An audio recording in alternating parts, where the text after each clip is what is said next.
Este vídeo é patrocinado por Brilhante. No dia a dia percebemos 3 dimensões espaciais. Podemos nos mover para a esquerda, direita, cima, baixo e frente. Para me encontrar em qualquer lugar, até fora da Terra, só precisaria de 3 números. Porém, não é totalmente completo, pois se fosse te encontrar para almoçar, por exemplo, precisaria de 3 números, como uma longitude, uma latitude e o andar, além de um horário. O tempo é considerado a 4ª dimensão, pois precisamos dele para especificar completamente qualquer evento no universo. Agora, o tempo não é uma dimensão espacial como altura, comprimento e largura, mas sim uma dimensão temporal. Ele não se comporta como as outras dimensões. Não conseguimos direcionar o tempo, pois habitamos o espaço 3D. Simplificando, usamos o tempo, a 4ª dimensão, para especificar um evento.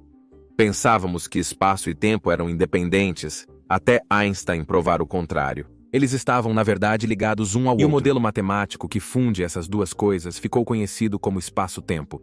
A teoria da relatividade de Einstein afirma que objetos massivos curvam o espaço-tempo. Significa que distâncias entre pontos e tempos entre eventos distorcem-se ao redor de objetos massivos. Isso leva a efeitos como o tempo fluindo diferentemente em planetas variados e fótons sem massa desviados por objetos pesados pela curvatura. As equações descrevendo isso podem parecer complexas. De um lado, temos a matemática em relação à curvatura do espaço-tempo e do outro, uma expressão sobre massa e energia.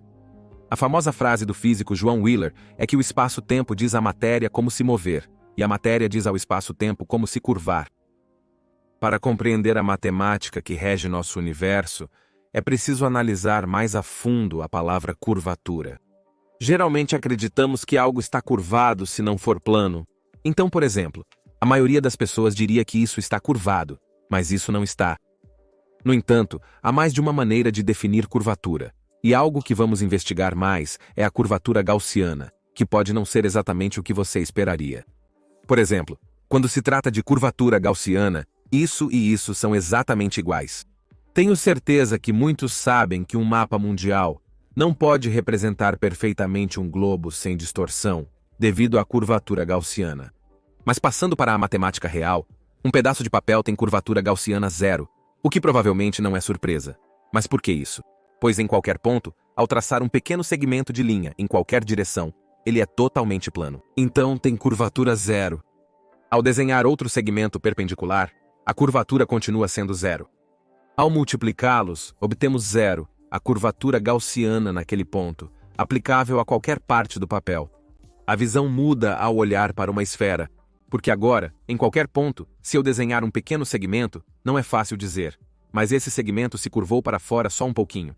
Chamamos essa curvatura para fora de gaussiana positiva. E se eu fizer a mesma coisa perpendicularmente, esse segmento também se curvou para fora. Logo, um positivo vezes um positivo indica uma curvatura gaussiana positiva. Isso se aplicaria em qualquer ponto da esfera. Para a curvatura negativa, não achei muito no meu apartamento, mas meu barbeador elétrico deve funcionar. Neste ponto específico, ao desenhar um segmento, ele se curva para fora, apresentando curvatura positiva. No entanto, este caminho perpendicular que curva para dentro é negativo. Assim, a curvatura positiva multiplicada pela negativa indica uma curvatura gaussiana negativa nesse ponto. Uma superfície com curvatura gaussiana negativa pode ser uma forma de cela ou o interior de um toro. Mas agora, como descobrimos isso para algo como um cilindro, por exemplo? Porque em qualquer ponto, posso desenhar vários segmentos que se curvam de maneiras distintas. Qual o método oficial para descobrir? Bem, se eu quero encontrar a curvatura gaussiana naquele ponto, eu preciso encontrar o segmento que passa por ele com a maior curvatura e o que tem a menor, e então multiplicar esses juntos. Então, neste caso, este é o segmento com a maior curvatura. Ele apresenta uma curvatura um pouco para fora. Então este segmento, o que é perpendicular a ele, tem a menor curvatura. Isso não dobrou de fato, ele apenas desceu reto pelo lado, então ele tem curvatura 0. Isso significa que temos tempo positivo vezes curvatura 0, o que nos dá curvatura gaussiana 0 naquele ponto. Mas o mesmo poderia ser dito sobre qualquer ponto na superfície do cilindro. Então sim, o cilindro é curvado, mas sua curvatura gaussiana é 0. Agora estamos prontos para um teorema intrigante, o Teorema Egregium, descoberto por Gauss. E o que esse teorema diz, basicamente, é que se você deformar suavemente uma superfície, sua curvatura gaussiana em qualquer ponto não vai mudar. Então, porque isso tem curvatura gaussiana zero, o teorema diz que isso em todos os pontos também tem curvatura gaussiana zero, o que não é muito difícil de ver. Se pegarmos qualquer ponto, digamos bem no topo, qualquer ponto lá, e encontrarmos a curvatura gaussiana, bem sim, um segmento bem aqui se curva, ele tem curvatura positiva. Mas lembre-se, temos que encontrar o segmento com a menor curvatura, e esse seria este aqui, que não se curva de maneira alguma, é apenas um segmento reto. Logo, 0 multiplicado pela curvatura positiva resulta em 0 curvatura gaussiana no ponto especificado. Não mudou. Isso vale para qualquer ponto na superfície. Então, matematicamente, agora faz um pouco mais de sentido porque eu posso enrolar um pedaço de papel em torno de um cilindro sem que haja qualquer ruga ou algo assim. Porque vimos que isso é curvatura gaussiana zero em todos os lugares na superfície lateral, e quando eu deformo isso, sua curvatura gaussiana zero não vai mudar em nenhum ponto. E assim, ele se mapeia suavemente no cilindro sem rugas ou distorção ou algo assim. No entanto, vimos que essa esfera tem curvatura gaussiana positiva. E porque isso deve manter sua curvatura zero enquanto eu a deformo, então eu não posso envolver um pedaço de papel ao redor da esfera. E a matemática é que, se eu tentasse, é garantido que iria amassar. E se isso fosse, eu não sei, um mapa, e eu tentasse envolvê-lo em um globo, então é garantido que teríamos distorção. Ao tentar dar curvatura negativa a um papel, o mesmo ocorre. Basicamente, preciso curvá-lo positivamente aqui, mas então precisamos dobrá-lo para cima, o que, se tentar, simplesmente não ocorrerá sem amassá-lo um pouco. Ok, entendido um pouco. Vamos discutir sobre pessoas habitando essas superfícies. Consideramos que todas essas superfícies são amplas. Agora, para uma pequena criatura vivendo nessas superfícies, seja uma esfera gigante, um plano plano ou uma cela, a área ao seu redor parecerá plana e bidimensional. Então, minha pergunta é, mesmo que este seja o caso, podemos determinar que estamos em uma superfície curva sem sair dela? Tipo, poderíamos determinar que a Terra não é plana sem ir ao espaço ou dar a volta completa? Sim, mas especialmente para a primeira explicação, é preciso equipamentos precisos. Vamos supor que a Terra é uma esfera perfeita. Para perceber que não é plana, você poderia desenhar um círculo de raio conhecido nessa superfície. Então, a partir disso, você mediria a circunferência do círculo.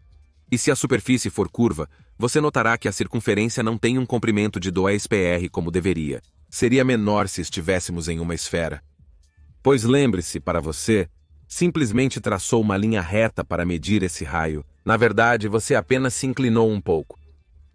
Significa que o círculo desenhado estaria em um plano levemente dentro da esfera, possuindo um raio menor que a distância percorrida. Isso indica que a circunferência seria 2π vezes um valor um pouco menor que o r vermelho, considerado um segmento reto. Você poderia presumir que está, localmente, em uma superfície de curvatura positiva. Se a circunferência fosse maior que 2πr, poderia indicar um formato de cela com curvatura negativa.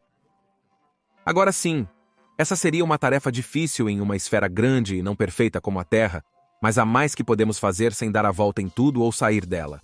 Uma das principais diferenças entre superfícies curvas é o que se percebe ao mover-se paralelo a outro indivíduo. Logo, se você e um amigo caminharem paralelamente em uma superfície plana, nunca se aproximarão ou se afastarão. Se você e um amigo começarem a caminhar em linha reta numa esfera, inicialmente achariam que estão em caminhos paralelos, mas perceberiam uma aproximação gradual até que, inesperadamente, os caminhos se cruzam, mesmo que acreditassem estar andando retamente o tempo todo. Isso ocorre com essa curvatura positiva. Em uma superfície plana, se você caminhar em linha reta, fizer uma curva à direita, percorrer a mesma distância e repetir, após 3 curvas, você retornará ao ponto de origem.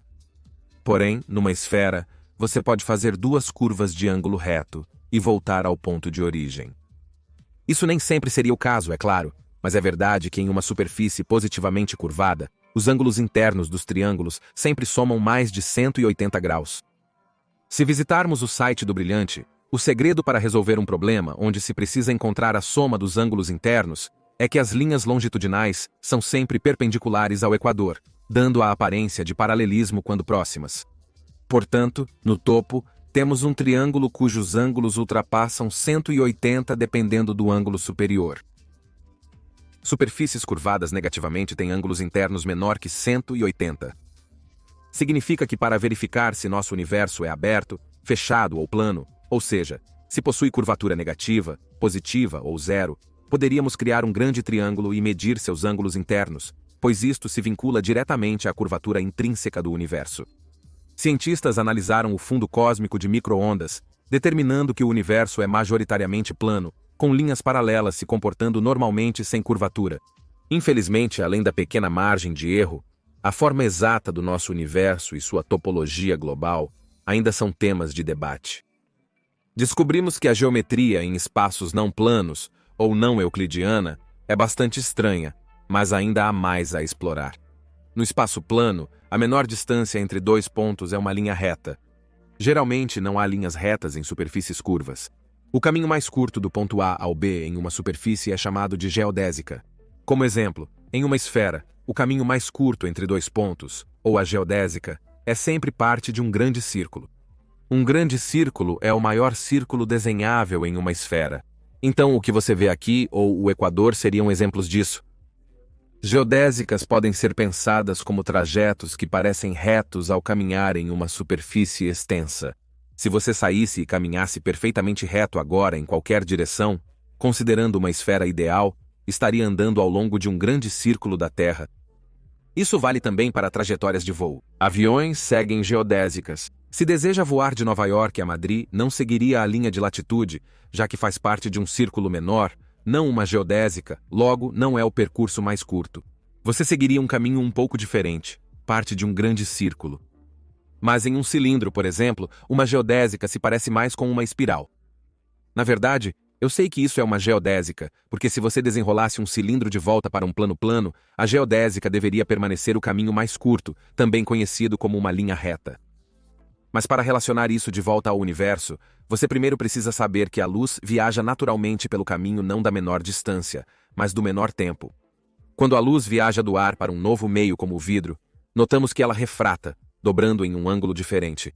O motivo é porque esse é o caminho que fará a luz ir do ponto A ao ponto B mais rápido. A luz não viaja tão rápido no vidro comparado ao ar, então, embora este possa ser o caminho mais curto, ele não minimiza o tempo, porque neste caso, a luz passa mais tempo no vidro onde está se movendo mais devagar. A luz, ao se mover pelo vácuo do espaço, viaja em curvas geodésicas para minimizar o tempo. Normalmente, são linhas retas, mas se curvam ao redor de objetos massivos. Como a luz segue geodésicas, a massa curva essas linhas, ou seja, o espaço é curvado. Simplesmente, se as geodésicas não são linhas retas, então há alguma indicação de que o espaço é curvado. E isso foi um grande avanço na prova de que a relatividade geral estava de fato correta, vendo que não eram apenas coisas com massa que eram afetadas pela gravidade. Ok, até agora nós revisamos a curvatura gaussiana, geodésicas e alguma geometria não euclidiana. Mas precisamos de mais uma coisa. Precisamos calcular a distância entre pontos próximos em superfícies curvas. Porque é realmente fácil fazer um plano. Posso usar o teorema de Pitágoras para determinar a distância entre dois pontos. Porém, para fazer isso em superfícies curvas, precisamos do tensor métrico. O tensor métrico, descoberto pelo matemático Riemann, foi a ferramenta que possibilitou Einstein finalizar sua teoria geral da relatividade. Agora, se temos um plano e um vetor da origem para 3, 4 rotulado com essa notação, achar o comprimento desse vetor não é complicado. O componente x, que vou chamar de ΔX, é 3 e o y, que nomearei delta, e é 4. Agora, lidarei apenas com distâncias ao quadrado para evitar raízes, sem alterações. De qualquer forma, todos nós sabemos que a solução geral para encontrar essa distância ao quadrado é ΔX ao quadrado, vezes uma constante, mais outra constante vezes ΔX, delta, e, mais outra constante vezes delta e ΔX, mais outra constante vezes a variação de I ao quadrado.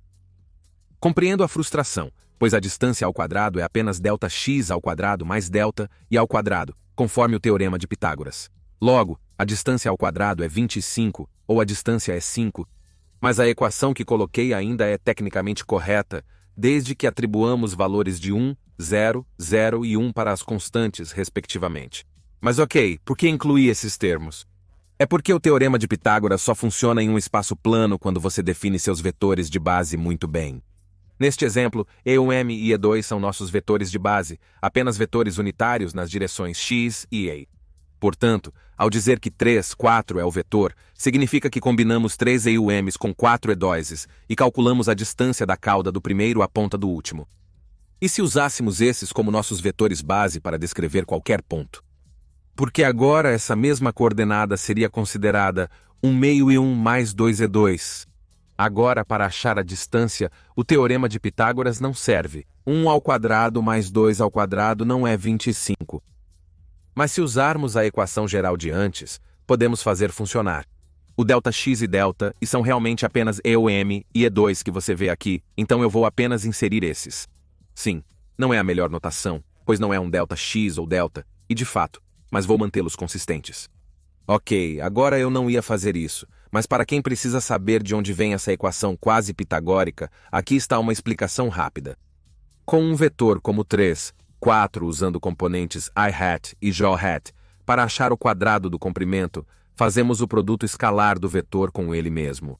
A maioria sabe que multiplicamos os termos x ou i hat, somamos aos termos i ou j hat multiplicados, resultando numa distância quadrada de 25. E com esses vetores de base estranhos, para achar a distância ao quadrado, ainda usamos o produto escalar, mas pode parecer diferente no começo. O produto escalar é realizado aplicando a regra do produto notável. Isso resulta em 1 meio e 1 ponto 1 meio e 1, primeiros termos, mais 1 meio e 1 ponto 2 e 2, termos externos, seguindo o mesmo processo para os termos internos, e o último termo. Encontramos o comprimento do vetor ao quadrado, que são produtos escalares, não multiplicação. Na verdade, já fizemos isso antes. O 3 vezes 3 veio de 3 em produto. Escalar 3i e 16 veio de 4j. Produto escalar 4j. Mas esquecemos os termos externos de 3 e 4j e internos de 4j, 3i. Só que, como o i-chapéu e o j-chapéu, ou x e i, são perpendiculares, ao realizar um produto escalar, esses termos resultam em zero. Então, em resumo, o 1 meio e 1 meio ou 1 meio e 2 e assim por diante correspondem ao ΔX e ΔI, enquanto o produto escalar real de E1m e E1m, ou E1m e E2, corresponde às constantes. Colocarei links detalhados abaixo, mas para resumir, essas constantes fazem tudo funcionar para essa escolha em vetores de base. Mesmo que faça os cálculos, o resultado será 25.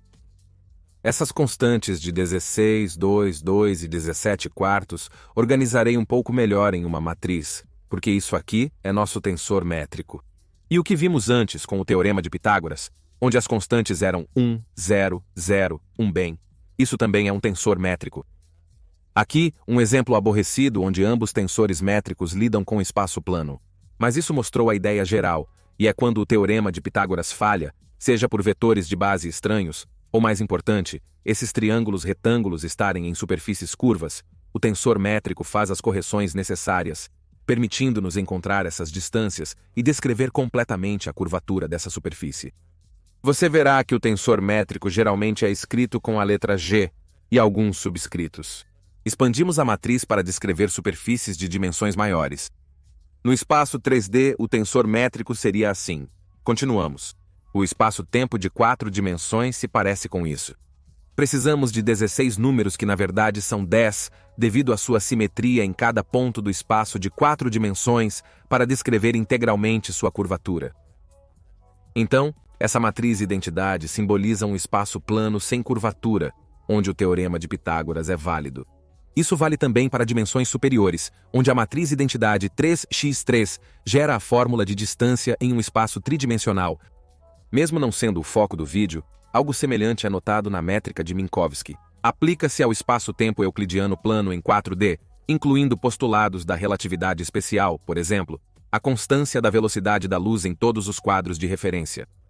Na relatividade geral, o espaço-tempo é curvado, resultando em uma métrica mais complexa.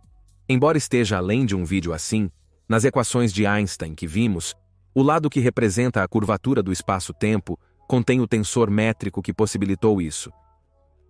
A aceitação da relatividade geral pela comunidade científica revolucionou nossa compreensão da gravidade. A gravidade, conforme a relatividade geral, não é realmente uma força, como pode ter ouvido antes. Pensávamos na gravidade como uma força mágica entre dois objetos à distância. Agora afirmamos que não há força, apenas a curvatura do espaço-tempo. Portanto, quando lançamos uma bola ao ar, acreditamos que sua aceleração para baixo é causada pela gravidade. Einstein, contudo, afirmou que essa visão é equivocada. Na realidade, o objeto se move ao longo de uma linha reta no espaço-tempo, pois não há força atuando. Isso, que pode parecer insano, é consequência da distorção do espaço plano pela massa da Terra que curva o espaço-tempo ao redor.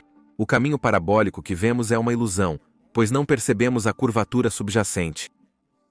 Então, a matemática do nosso universo é bastante profunda e, claro, mal arranhamos a superfície. Mas e aquelas teorias que dobram a mente sobre o nosso universo e o que vai além dele? Como a matemática que só funciona em 26 dimensões? Ou como físicos teóricos descreveriam supostas dimensões superiores do espaço-tempo? Veremos no próximo vídeo. Se você está aqui, provavelmente gosta deste conteúdo e busca compreendê-lo melhor. Recomendo fortemente Brilhante.org, quem patrocinou este vídeo, e agradeço. Brilhante é uma plataforma com mais de 50 cursos interativos de matemática e ciências. Eles não só instruem sobre as informações técnicas necessárias para as disciplinas, mas também oferecem problemas práticos interativos e programação, utilizando uma abordagem mais aplicada para garantir uma compreensão profunda do aprendizado. Se, como eu, você aprecia as aplicações únicas da matemática, não se decepcionará com o que é oferecido. Se gostou dos tópicos no vídeo, certamente apreciaria o curso de astronomia deles. Inicia com informações técnicas fundamentais para a astronomia e astrofísica. Depois se aprofunda em tópicos como geodésicas, superfícies de diversas curvaturas e a matemática da geometria não euclidiana aplicada à forma do universo.